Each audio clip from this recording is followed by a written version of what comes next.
Hello there, I'm Nathalia Melo, your unfiltered fit BFF, mom of two turned CEO of a fitness empire. Someone who understands the struggles of trying to stay fit, sane, and sexy, all while juggling work, life, and motherhood. And this is the Unfiltered Fit Life podcast. Follow along wherever you're listening and join me weekly as I help busy working moms just like you simplify their fitness journey so they can lose weight, regain their confidence, and feel sexy AF. It's time to stop living in the what ifs and hiding from the cameras. It's time to regain control over your body, feel sexy naked, and wear a bikini confidently. People already see you as a super confident woman, but it's time for you to feel the same way too. Let's go.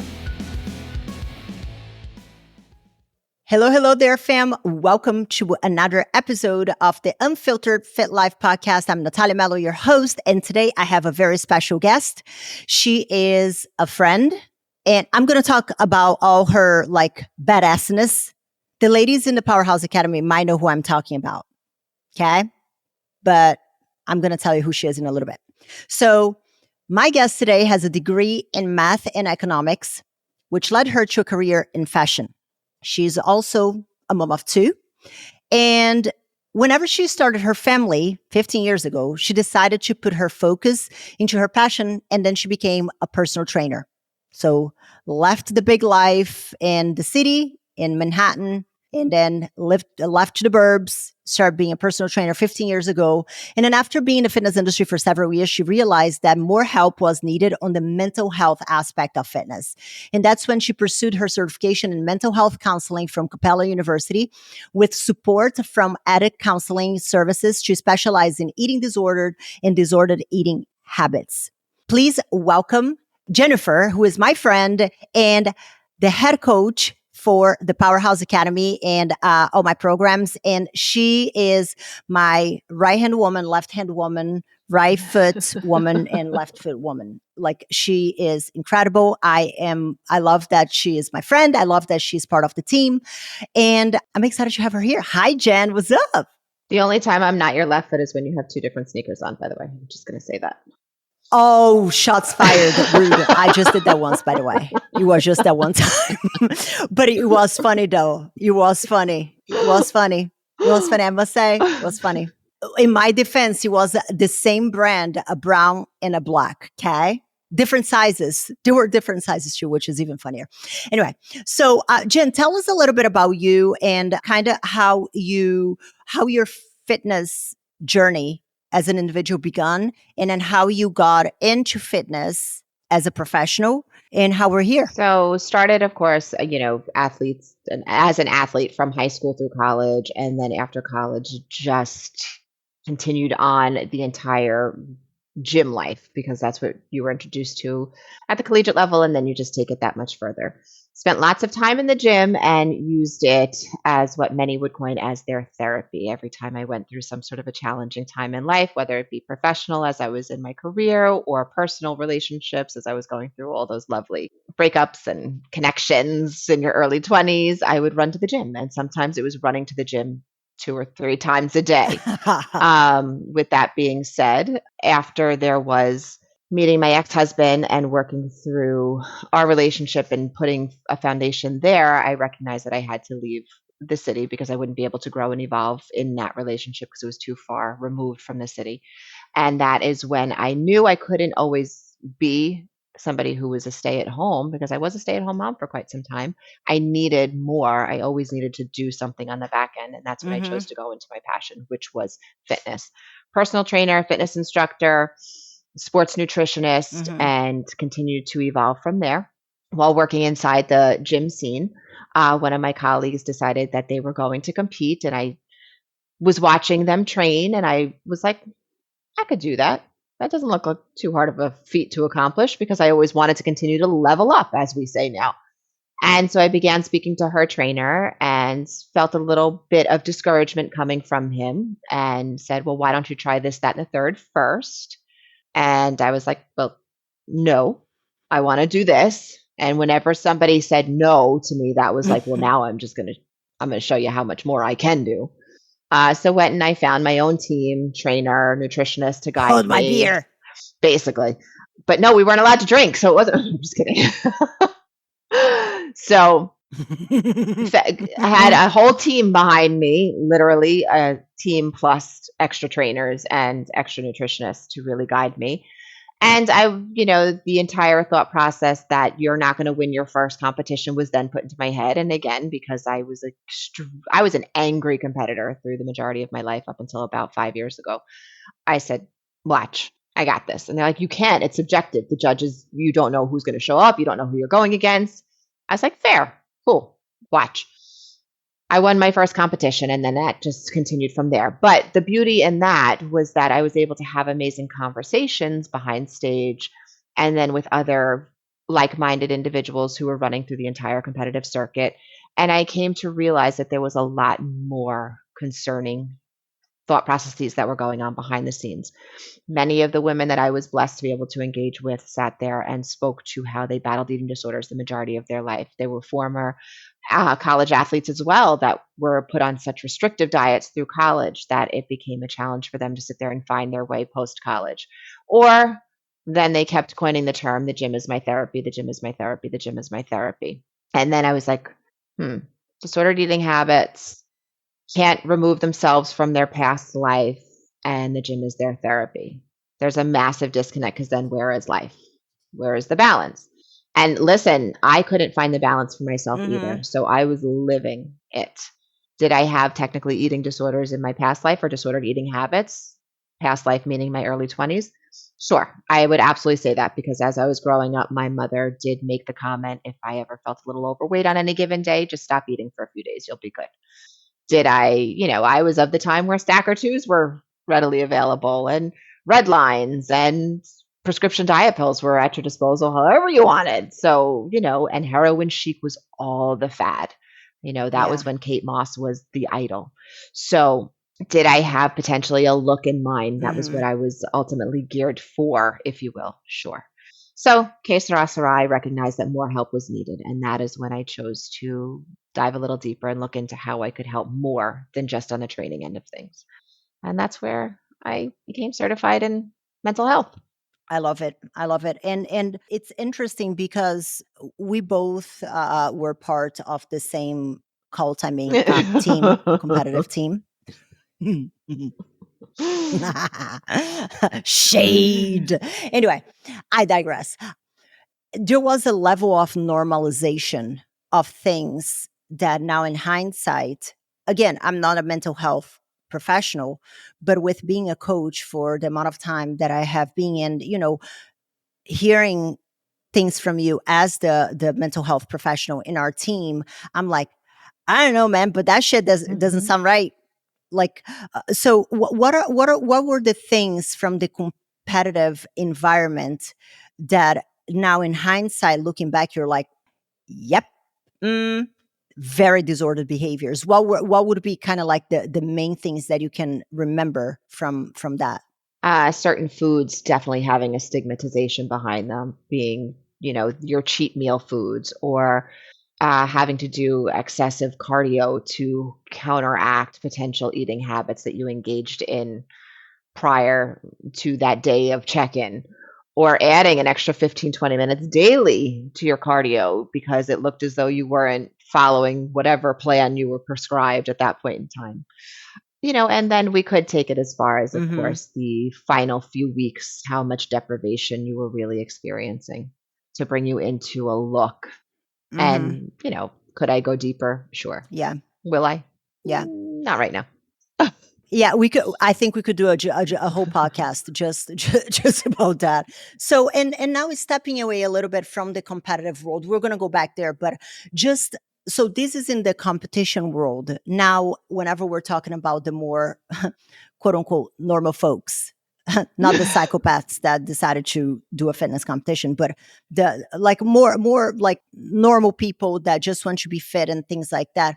What do you see being spoken about as normal behavior or kind of like socially acceptable, but in reality they are traits of disordered relationship with food, like not necessarily disordered eating habits, but maybe a disordered relationship with food? What are the things that you see now happening with non-competitors? Well, constantly looking for the next fad to latch onto, whether it be keto or intermittent fasting or, what was the Atkins, which is, just a glorified keto, or keto is the glorified Atkins, whatever. Hmm. Or again, the excess of cardio to sit there and try and out train whatever poor choices you made the night before, whether it be an excess of cocktails or an extra piece of cake or half a pizza pie, instead of just accepting that those foods are acceptable. And if you just Hmm. incorporated them into your daily or weekly menu, you wouldn't feel the need to go in excess at any point in time. And there is no stigmatization behind food. There is no good or bad, unhealthy, healthy. It's nutritionally dense versus calorically dense. Very simple. Yep. Oh my God. Like I'm about to break my neck here shaking. And obviously you wouldn't be working at the capacity that you work within the coaching program if we weren't so aligned. But sometimes even I'm reading stuff that you write and I'm like, did I write that or was it Jen? Because I feel like we're so much in the same wavelength because we have had the similar personal experiences, with the extremes, and we're both very driven, very type A, the need for control, which I think that that's one of the reasons why so many people start competing. What do you think? I know that I personally started competing. Number one, I could say it was because of my competitive edge and just recognizing that I didn't want anybody to be better than I was wherever I was personally, professionally, whatever. But at the same time, I also do know, yes, it was because I needed to grasp onto some sort of control because I felt as though there was something in my personal life that was disconnected. Like the control was taken out when, like, probably the moment that you had to move and leave your career behind. Is that what you mean? 100%. Okay. What are the biggest hurdles? Because we do work with, and that's the interesting thing, though, is that we work with we have former Olympia athletes, we have former professional athletes that we Hmm. coach. And I find that they are so open for change and to trying to see things from a different perspective. And then sometimes we have people who that have done just a handful of local shows and things like that. And I personally sometimes find it very challenging to help them see things from a different perspective. Would you agree with that? Yes, because they're not willing to sit there and really understand why they made the choices they did make. And that's really what it comes down to, is digging deeper into why they chose to ultimately compete originally, is really, well, why? For me, Mhm. like I said, originally I thought it was just Mhm. because I was in direct competition and wanted to be the best on the training floor that I was working at. But in reality, it was because I wanted to distract myself from other things in my life that were spiraling out of control. So, kind of piggybacking on that, we do work with a lot of very high caliber, high achiever women. That's the demographic that we attract a lot, and with that, a lot of them have done fitness competitions in the past or have done some kind of very restrictive eating plans, or the all or nothing kind of mindset around, be that from a competition or because they were coached by a bodybuilder, even though if they didn't step on a stage. What do you find that it is the challenge to help them understand that they are not a failure? Because that's something that you're always telling myself, oh, I'm a failure, I suck, I don't have the discipline. I'm like, ma'am, you're a partner in a law firm, you're the senior VP of $1 billion company. What makes you think that you have no discipline and motivation? Stop it. So what do you think is the big mindset shift that needs to happen for these women to help understand that it's not their fault? It's the methodology that they have been using up until now that is always very extreme. And because the only thing they know, that's what they keep on going back to. So what would you, if I have somebody listening right now that has always been on those extreme roller coaster and they're very accomplished career wise, what would be your advice to somebody like that? Well, number one, they have to trust an outsider. The majority of the time, the reason why they are so accomplished out in other parts of their life is because they've put full trust in themselves and they've taken, ultimate control. And when you do recognize that you need help in a different capacity, that means you have to relinquish a little bit of that control. And they've obviously come to us because they've recognized that they need help somewhere because something's not working. So it's asking them why and learning why they've had such difficulty giving up a piece of their control elsewhere. And that really is what disordered eating disorders are, is a control. Interesting, interesting. And you see, I find that is a bit it breaks my heart really whenever I'm speaking with some of the ladies and they're like, "Oh, I just don't have the discipline." I'm like, "You went to like, I don't know, like Harvard Law School or something like that and you're telling me that you don't have discipline?" Excuse me, what? And it's just the lack of understanding that there are very different ways of skinning a cat, and because what they have always done is the extremes, they hold on to that Mhm. because it's familiar, and trying something different is unknown. That's at least that's the perception that I get with a lot of the conversations and with a lot of the feedback that we get from the ladies. A lot of it also has to do with the fact that everything that they have done up until this point was to ultimately distract them from something else. Not saying their success in professional careers, because that's, of course, what we all strive for, is success in some part of our life. But when you start to look at their personal life, which is what their meals, nutrition, and exercise programs are, that's part of their personal life, they've put that in a different bucket. And it's much easier to tend to your professional responsibilities because there is relatively an outline for that. You go to college, you study the course material. But when it comes to your personal life, there is no ultimate manual, and you're kind of just riding the coattails of Winging whatever it. you've been doing. Yeah. And it does take YOLO. we it it takes a moment of reflection to realize, okay, well, maybe something in my personal life needs a hell of a lot more attention right now. And I have to get really uncomfortable Mhm. because there is no manual that's going to follow that. And I have to give up a little bit of control, and I have to trust. And I now have to trust women that are putting up a good front, but how do I know how I can really give it over to them? And it's developing a relationship Yeah. from there. Yeah. 100%. And that's something that I have to say you are phenomenal at developing those relationships and creating the safe space to, be stern when needed, and but also being caring and being a shoulder to cry on. There have been things that I know the ladies have confided to us, that I don't know many coaches that would be aware of the circumstances, that has nothing to do with fitness, but they feel the safe space to come and share with us, which I think it's incredible. So, and I love that you touched there a little bit on the balance of the personal and professional life. And these just come to mind. I'm going a bit off script here, but that's one thing that I see a lot of times, is that there is, okay, I want balance. And then whenever we have balance, they kind of put it in two categories, like professional and personal. And fitness kind of falls in the personal, but they keep on distracting themselves with everything else, and the fitness keeps on falling back on the back of the list. Why do you think that is? hmm Because again, it's uncomfortable, it's unknown. There is, even though we're prescribing a plan and there is an absolute manual to technically follow, it's not part of what they've known. A lot of the ladies that do come to us, they haven't Hmm. incorporated it into their absolute lifestyle. So it's not a part of their known routine. So we're taking them out of their comfort zone. They know I can get up in the morning, have my cup of coffee, take my shower, get dressed and go to my office or go to my computer.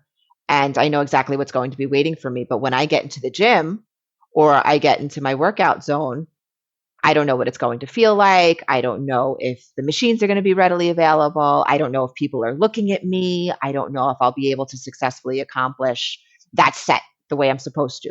Or, so there's different Hmm. facets to fitness that I think we who have been doing it for so long may not recognize right out of the gate for other people who didn't adopt the lifestyle that like we have. With that being said, I wanna open a caveat here and ask for your take on this, because what I see is that a lot of the ladies that we work with have some level of experience in Sure. training. Like they're not Sure. like very, very few are like complete newbies that have never lifted a dumbbell or anything like that. But what I find is that a lot of them come from those extremes. And that's the only way they know how to get in shape. It's like, I need to spend hours in the gym. I have to eat nothing but lettuce and ice cubes. And then life circumstances change. Then they are, Right. they find themselves working 12 hours a day, 10 hours a day with a bunch of kids, a husband that they forget to communicate and express their needs. So they do everything for everybody. My husband doesn't help me. Have you asked? No. And I'm like, okay, how about we get chatty with them? Sure. Anyhow, so the first thing to go is the fitness, because they already start with like, I'm going to fail mindset, because they no longer have 3-4 hours to spend in the gym. They just about have 30, Mhm. 40 minutes. And Right. then it's kind of like, oh, what's the point? Because what we have been brainwashed is that it needs to be more, more calories and more cardio and more exercise and more time in the gym and more reps. What do you think? Well, isn't that the way of our world right now? More is better. Whereas I tag the line smarter, not harder, more efficient, Mm-hmm. and it's allowing them to, again, learn how to trust that we know what we're doing. There is a science behind it, understanding that our bodies are meant to operate as a well oiled machine when properly fed with more, Mm-hmm. that it will respond with better results in a more efficient Mm-hmm. way because Mm-hmm. we are meant to be a metabolically efficient being. That's ultimately what we Being. are. Yeah. Yeah. And so now talking about working is smarter, I think I really want to give you credit here, because like Jen, she has about 37 hours in a day. I don't know how that's possible, but this woman, like, she's always very calm, cool, and collected. She's never rushing. She's always like, okay, can you chat for 5 minutes? Yeah, just give me 2 minutes. I don't know what she does with her schedule, but Jen, like, even managing her two kids and being a single mom and being the primary caretaker for 95% of the time of her kids, the other day, she's like, I'm going to start taking ballroom dance class. I'm like, what? I barely have time to scratch my ass. And Jen is like juggling 50 balls and being like, I think I'm going to take ballroom dancing. And I'm like, girl. So, how did we get here with your time management? Which, I mean, you're the queen of it. Well, sleep and I don't play nice in the sandbox all the time. So, number one is I need 8 hours worth of sleep as my excuse. I don't. I've come to recognize that, you know what? I sleep better when I do have all of the tasks I have to tend to handled, which means a little less sleep. So, if 6 hours is what I can get, 7 hours is what I can Mm, get, that's fine. And I will get up at 4:30, 5 o'clock in the morning. I mhm, don't use the mindset that 4:30 is too early in the morning. It's not. A lot of people put on limited beliefs that they need X, Y, and Z to get through the day, and you don't. You've just convinced yourself that you need that amount to be efficient throughout the day. That's number one.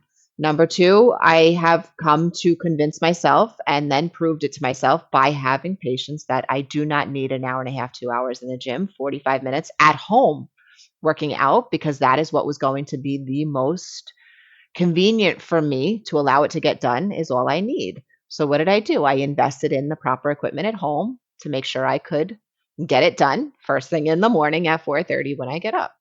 So then I can be more efficient with my mhm, time and not waste any time on a commute back and forth to the gym and not waste any time with conversation in the gym, because that's what was happening. And then scheduling. I mhm. schedule, I schedule, I schedule. And I embrace the idea of efficiency behind technology. Thank you, Natalia, for opening my eyes to that. You said it. You said it. Okay, quick story. We were like trying to. Jen has been my head coach. Like, she's been on the team for 3 years, and in the beginning, Jen was attached to the hip with her freaking paper calendar. I wanted to burn that freaking thing, and I'm like, okay, Jen, we kind of need to go digital. Okay, online, digital. We need an online calendar. Here she is pulling her freaking calendar. I want to burn that thing. And I'm like, okay, so we are going to put everything on on virtual calendars so everybody can be on the same page. If we have to schedule meetings for you, like this woman freaked out. And I'm like, okay, this is going to be fun. But here's one thing that I have to say, Jen. With all that making fun of you, you are open minded. I just need to give you time to kind of like marinate on that idea and come to terms with something and give you a good reason as to why this needs to happen. You are very open minded to see things from different perspectives. And I think that's an amazing trait that you have. That's something that I had to learn because it was not how I used to navigate through life. And I recognized that that was what was causing a lot of my personal anxieties was that I limited myself. Mm-hmm. I put myself into that box of being type A and I had to follow exactly how I was doing. And you always just, that's just who I am. That's just who I am. Well, if who you are is not Mm-hmm. serving your ultimate goal and your greater purpose, then why are you going to remain who you are?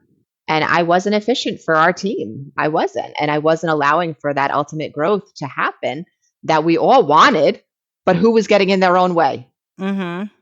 Yep. That's that growth mindset. And I love that you talked about limiting beliefs because I'm a big believer of pushing limiting beliefs to the side and speaking as if you already had it, as if you already accomplished. And one thing that I see often, and it's across the board, is like, oh, I'm not sure I can do that. Have you tried? Like, have you tried? Oh, I'm not sure if I can. Well, maybe I was telling my own little story to get that point No, across. no, no, no. I'm not talking about you. I'm talking about in general. In general, like you talk, and that's something that I find beautiful about you is that circumstances might not have turned out exactly how you wanted. You became a single mom of two kids, and but instead of being there and being like, well, but because I'm a single mom, I can't do the X, Y, and Z. You're out there living your best life, crushing it, giving a phenomenal foundation to your kids when a lot of people would have incredible limiting beliefs around the circumstances. Well, that's why I told that little story. For the moral of the story is ladies who are out there saying that that's just who I am and this is how I do things. How's that working out for you? Yeah. And that's where I come into play, though. And that's where it's beautiful. And I feel really blessed to be able to sit there and bring perspective. And not just speaking to my own personal circumstances, but allowing them to see why they have those limited beliefs and why they've held so tightly onto them. And that goes hand in hand with the mental health counseling aspect of things, is allowing people to open their minds and be really aware of how, when you do learn to adapt and overcome and embrace suggestions, constructive criticism, trust in other people that have been there and done that before, there are no limits. Yeah. And it's funny because I think that with a lot of our very successful members, which we have quite a significant number right now. I mean, Pam is probably by the time this podcast goes live, she already have crossed the 100-pound mark. We have freaking Reed that became a superhero. Like I saw her progress pictures the other day and the woman looks like a freaking superhero. We have Juliana who, had a call with her today and she's like, I'm like, okay, so what do you think your challenge is going to be? And she's like, I have everything figured out because X, Y, and Z, and I use these resources. And I already spoke with Karen. I spoke with Jen. I'm like, oh, okay. So, but the common denominator that I see is that the majority of the changes started to happen when we could see the mind changing. People are so obsessed over, oh, what is my workout going to look like? What is the methodology? And what are my meals going to look like? Yes, these things are important, but if you're not changing up here, how long is that change going to last? Insides have to match your outsides so you can get your outsides to look a certain way. But if your insides are not right there with you, where are you going? 100%. So, Jen, another thing that I want to give you credit is that you are phenomenal with boundaries, and that like boundaries has been my word for it was my word for 2022, still my word for 2023, and I think you're very good with setting just boundaries and communicating clearly about your needs and what you need and what you don't need. Why do you think so many women are scared about setting boundaries from your experience? Because they feel they won't be accepted by whoever they're setting these boundaries with. Outside validation has become their, why are you so disconnected from yourself and uncomfortable within yourself and lacking the confidence within self to think that boundaries would disconnect you from these people that you want acceptance from? Mm-hmm. What if the boundaries are their kids? They're feeding into what society has told them is the way you're supposed to do things. Mm-hmm. Mm-hmm. Yeah, that's something that we kind of like see, not necessarily with our members, but I think just see as a society that, oh, I can't work out because of my kids. And I'm like, why though? Like what do you mean by that? Like you get your workout done with your kids. Why do the gyms have daycares then? Yeah. And you work out with your kids around you, right? Oh, yeah, for sure. My kids work out because of me. My son just got home from the gym. He went to go work out after school because he couldn't get to boxing tonight. So now he has a gym membership that he rides his bike to. It's something that I have raised them to understand as a piece of their foundational puzzle to allow them that strength and resilience to get through any part of the day because it does create that inside. But I think also another reason why parents have a difficult time setting boundaries with their kids is because maybe as a child they didn't feel ultimately truly accepted by their parents in general. And then again, that would lead to a much deeper Mm-hmm. conversation. That is probably why they're on that hamster wheel of disconnect between their nutrition and their fitness and other parts of their Mm-hmm. life Mm-hmm. too. So for the women who are in a space right now that they feel like, oh, I've tried everything, I've done everything, what would you tell someone who is feeling hopeless to the point that they feel that, oh, that this is it now? Oh, I had kids. Oh, my husband works too much, and I don't get the help that I want, despite juggling a career. What would be like if you were one of our members? What would you say? My first response when I do hear that is, let's write out your schedule, please, Hmm. together. Why do you do that? Because then I want them to implement what your ideal day would look like within that schedule. And let's go from there. Okay, so write out the schedule, what it is, and what the ideal would look like. And then we piece together from there. How do you see there are the biggest disconnects between what is and what they want to be? What have been the common denominators that you find that kind of makes that schedule glitchy? Inefficient use of time. They're not using their time wisely. Scrolling Okay. social media. Attacked. Stop attacking me. I do it too. Overcomplicating everything, thinking that they need an hour to prepare dinner when you can put together a dinner in 10. You could put a dinner together in Mm-hmm. 10 minutes, trust me. Just again, overcomplicating everything is really what it is. It's overthinking, and the amount of time they even spend overthinking could be put to use. You don't need even a half hour to work out. Give me 15 minutes, I'll show you how to Mm-hmm. make it work. Give me 10 minutes, I'll show you how to whip together a real quick Mm-hmm. dinner. Mm-hmm. Mm-hmm. Do you think that this has something to do also with the expectations of women within a household?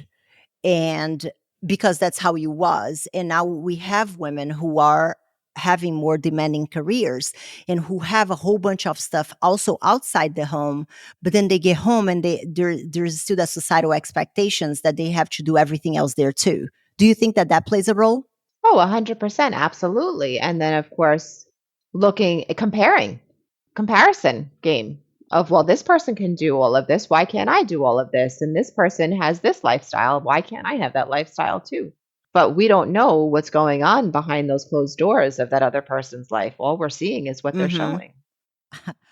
This is so true. And that's actually a conversation that I had recently. I can't remember where it was. I think it was in a women's event that I was in, because the person was mentioning some people on social media, blah, blah. And I'm like, I know all them people. Everything you see is bullshit. And I think that the more you start to glorify the things that you're comparing yourself That's it. to, be that on social media or on a gossip magazine, the hashtag couple goals, and then week later they're getting a divorce. So I think that people are forgetting to look a little bit to what they have and mirroring what they expect what it should be like, and they forget to nurture what they actually have. And I think a lot of times when there is a disconnect also within even their homes, it's because there's a lack of discussion behind expectations too, which is just that goes back to the conversation as far as the husbands maybe or spouse or partners not supporting or being asked or there's never the amount of women I engage in conversation with that I say, well, did you ever ask your partner, spouse, husband, what he expects of you? And did you ever explain what you expect of Mm-hmm. him? And they're like, Mm-hmm. no, we just got married. Mm-hmm. Oh, okay, cool. But listen, guilty. I didn't have that conversation Mm-hmm. either. Why do you think that you didn't have that conversation? Why do you think that was? It wasn't taught. It wasn't explained. It wasn't a concept that was even discussed because I came from a very traditional household to where the wife and mother just tended to those tasks, and my father brought home Mm-hmm. the paycheck. So you went into it with those same expectations. That's what I thought it was. I didn't know that there was a need to address a different life because I just lived in that world, if you will. I was raised in 1964 in Mm-hmm. 2000. Hmm. Interesting. It's a learned concept. It's a learned Uh-huh. conversation. How do you feel like you're doing things differently for your daughter? I know that's a loaded question too. Oh, well, she's seeing a totally different lifestyle. She's seeing her mom put every single piece of the puzzle together and still maintain a personal life, albeit some days not all that well. Listen, but we do our best. single, not single, I think we're all wingling it. But I do explain, and I mean, as you know, from a personal relationship with me, also my foundation and faith has been my driving force Mm-hmm. behind keeping it together, and that's what I feel is what's my daughter's basing Mm-hmm. her Mm-hmm. foundation on too, is just knowing that there's support everywhere, and it really does come from the concept of community, and you don't have Mm-hmm. to go at this alone. You don't, and it's okay to ask for How much help. do you think that your faith in your community within your church has helped you keep your head out of the water as there is such a big transition in your life? It's been everything. Mm-hmm. If I'm going to speak very transparently, I was riddled with anxiety, debilitating anxiety. And that's when I found my faith to pull me out of it. And I have, since I brought that into the picture, I have not had one single panic Mm-hmm. attack or anxiety attack that followed. Mm-hmm. Mm-hmm. Do you think that is that sense of belonging that you have some like a bigger community, bigger power, bigger force holding you up? What do you think that comes from? It's knowing I have that opportunity to ask. It's knowing I can ask for help Mm-hmm. from like minded individuals, being surrounded, by community. Mm-hmm. It takes a village.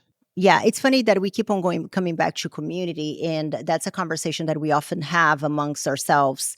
That those who are heavily involved in our community are normally the ones that get the biggest transformations, and you know what I'm saying? So I think that we can try and pretend that humans were created to be individual beings, but we're not. We need that place of belonging. And correct me if I'm wrong. See what you think, Jen, on this. I think that so many people struggle also with their fitness because they oftentimes are surrounded by people who don't value fitness. So they become a bit of a like an outcast within their environment. And every time that they want to do something that aligns with their goals, they are ostracized to a certain extent. And because they haven't set those boundaries and because they're a bit uncertain of the outcome of those efforts, it's very easy to just give. But whenever you have a community of people that are in the same journey, have the same struggles, that understand the language that you're speaking, it's a lot easier to stick with it. What do you think?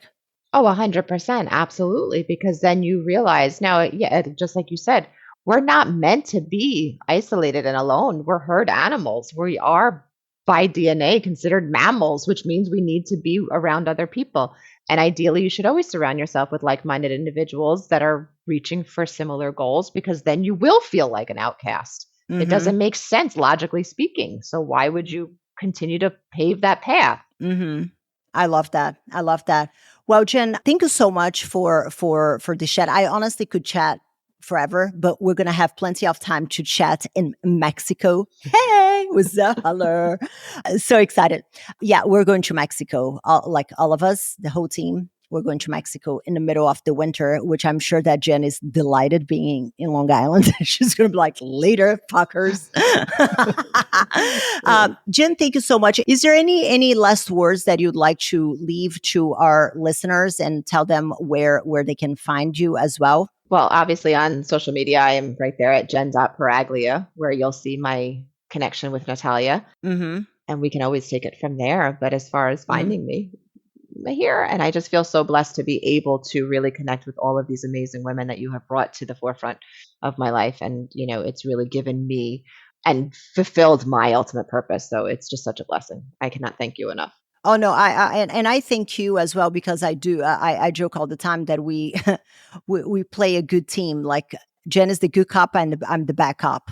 And that's something that like even the girls know. But I really like the balance, but I also like how we operate on the same wavelength on a lot of things. And I think that that's kind of the magic of what we do, understanding that importance of the holistic approach. And I know that the word is holistic has been overused, but I really feel that what we do is holistic, not only from experience, personal experience, but also the expertise of knowledge and studying and becoming, and not just pulling information out of our ass. 100%. And not following just whatever's being told. Yeah, you're the best. Thank you so much. Love you. Make sure, guys, that you drop a review, share this with your friends if you found anything helpful. Thank you so much for being here, and I'll see you next week. Bye. Thank you so much for tuning in this week. But let me ask you, what was your aha moment in today's episode? I would love to know. You can leave me a comment or voice message at the link in the show description.